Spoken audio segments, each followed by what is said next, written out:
Trump administration appears to be shifting its tone and strategy regarding the federal crackdown in Minnesota.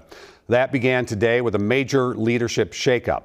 Border Czar Tom Homan is now on the ground in Minnesota, replacing the head of Border Patrol, Greg Bovino. Today, Homan met with Governor Tim Walz, Minneapolis Mayor Jacob Frey, and Police Chief Brian O'Hara. We're told they talked about ways to scale down the operation. We're also learning that Homeland Security Secretary Kristi Noem is under internal scrutiny as her role shifts away from Minnesota. In a new statement today, DHS said Secretary Noem is focused on restoring law and order and executing on the president's agenda for mass deportations, not publicity. Sources say Homan will report directly to President Trump, who told Fox News he plans to de-escalate a little bit. He also told reporters this.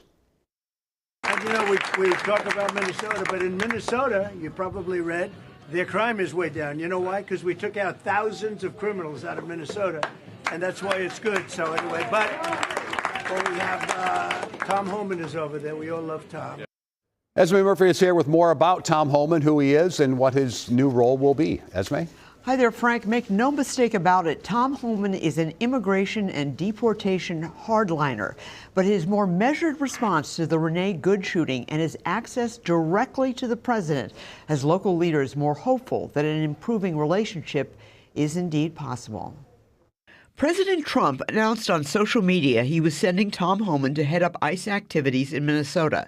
Trump pointed out Homan has not been involved in Minnesota operations, the president describing him as tough but fair and reports directly to me. He is known as an immigration and deportation hardliner, but in an interview earlier this month with CBS News anchor Tony DeCopel, he took a more measured response to the Renee Good shooting, which had happened earlier that day. It'd be unprofessional to comment on what I think happened in that situation. Let the investigation play out and hold people accountable based on the investigation. In 2013, President Obama appointed Homan as Immigration and Customs Enforcement Executive Associate Director. In 2015, Homan received a service award from President Obama. In 2017, President Trump appointed Homan acting ICE director. In 2024, Homan was under investigation by the Biden Justice Department for allegedly receiving a bag with $50,000 in cash in return for contracts in a future Trump administration.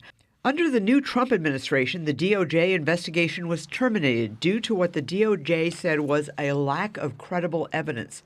After Trump was elected to a second term, Homan was named Border Czar, one of the president-elect's first appointments. Now, sources tell me the meetings today between Tom Homan and the governor and then Mayor Frey were purposely low profile. No press, no pictures, an overall effort by both locals and the Trump administration to bring down tensions. All right, let's hope it works, Esme. Thank you.